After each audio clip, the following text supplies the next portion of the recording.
kita akan bicara dan belajar tentang kimia, yaitu tentang pelajaran unsur logam dan non-logam ya. Ini termasuk di dalam bentuk materi ya, dalam perubahan. Nah, di sini ada penggolongan tentang kimia ini, yaitu pertama nama unsur logam dulu.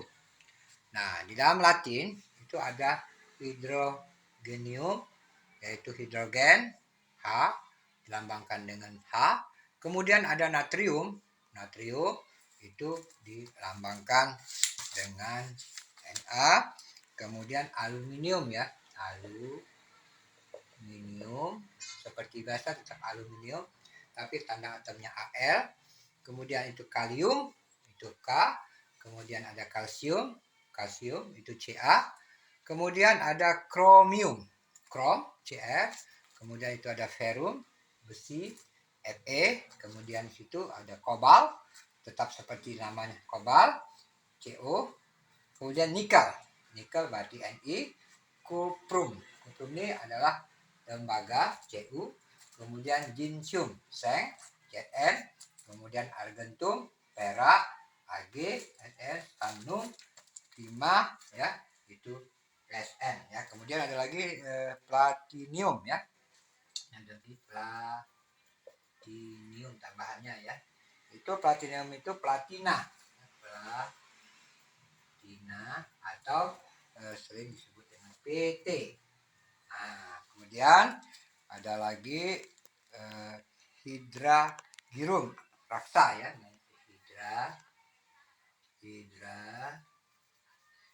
Hidragirum ya. Hidragirum ya. Nah, ini sering disebut dengan air raksa ya, atau raksa tambahannya ya, itu Hg. Nah, ini kita bicara tentang unsur daripada logam, yaitu tadi dalam bahasa Latin, Indonesia, dan tanda atomnya ya. Kemudian kita kembali ke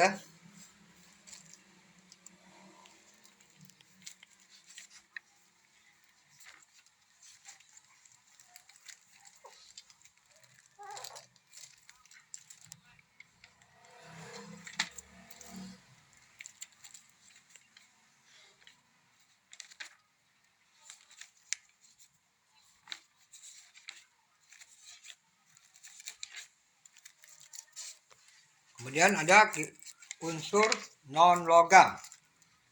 Nah, sini ada unsur non logam, yaitu helium.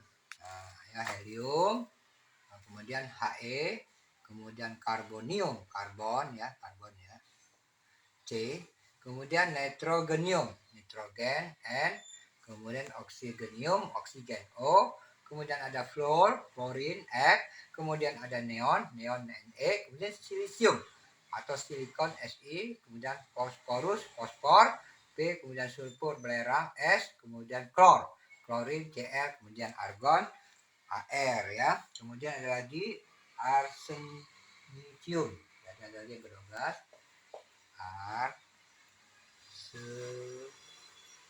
arsenikum ya. Nah, ini sering dinamakan dengan arsen. Nah, arsen atau disebut dengan as ya. Kemudian ada lagi tambahnya bromium ya. 13-nya bromium ya.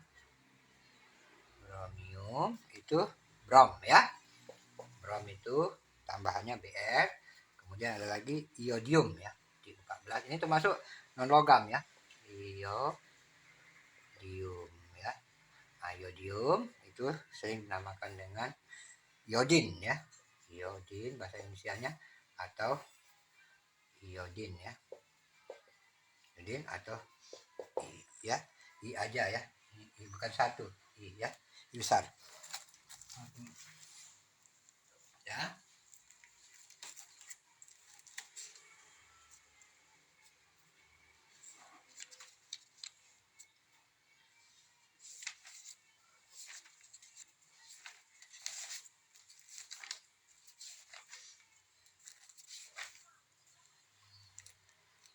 Oke ya, kemudian anak-anak, teman-teman dan sekalian, bahwa di sini bahwa ada logam dan non logam. Nah, contoh kalau logam itu bersifat mengkilap, kemudian penghantar listrik, penghantar panas, kemudian dia dapat ditempa ya,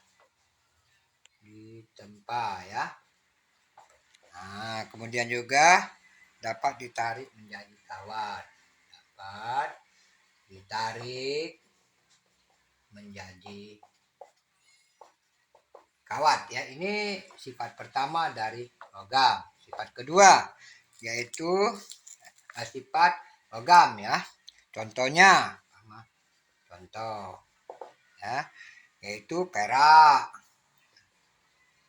tembaga, ya, tambahannya ya nak ya. Kemudian besi, emas, ya. Kemudian platina, ya, timbal, contohnya ya, timbal ya, timbal. Nah, kemudian aluminium. Kemudian ada lagi magnesium. Umpama ada lagi kalsium contohnya ya. Nah, kemudian kalium. Kemudian natrium. Nah, ya ini sifat logam. Yang kedua, sifat non logam. Tentu kebalikan daripada ini ya, sifat non logam tidak mengkilap ya, tidak mengkilap ya, maksudnya tidak mengkilap ya. Mengilap, penghantar, panas tapi dia tetap sama dia bisa sama seperti ini, penghantar panas juga dia ya. Kemudian dia juga listrik juga, penghantar listrik juga.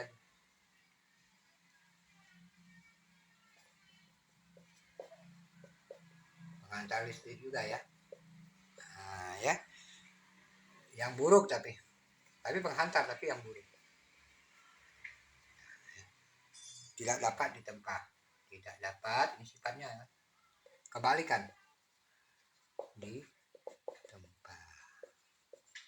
Nah, contohnya oksigen,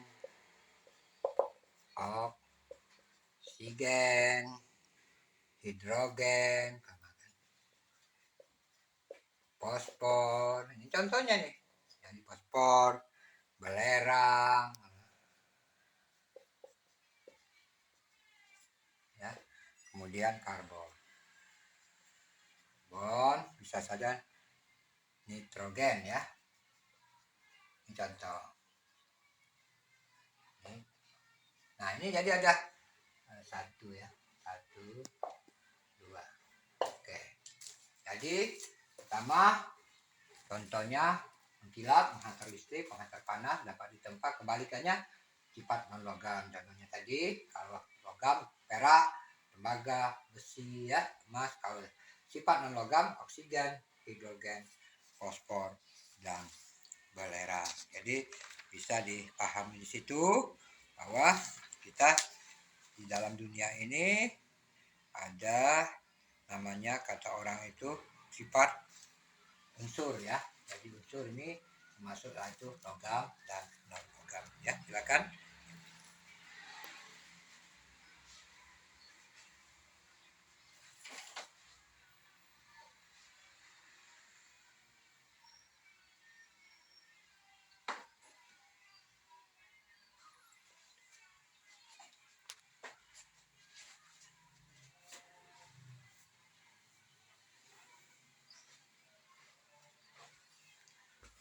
Oke teman-teman dan juga sahabat-sahabat, kita sudah belajar tentang kimia, yaitu sifat logam, non logam dan juga contoh unsur-unsur logam dan non logam. Oke ya, jangan lupa subscribe, like, share dan komen. Bantu kita terus untuk mendukung kegiatan pembelajaran Arif Privat.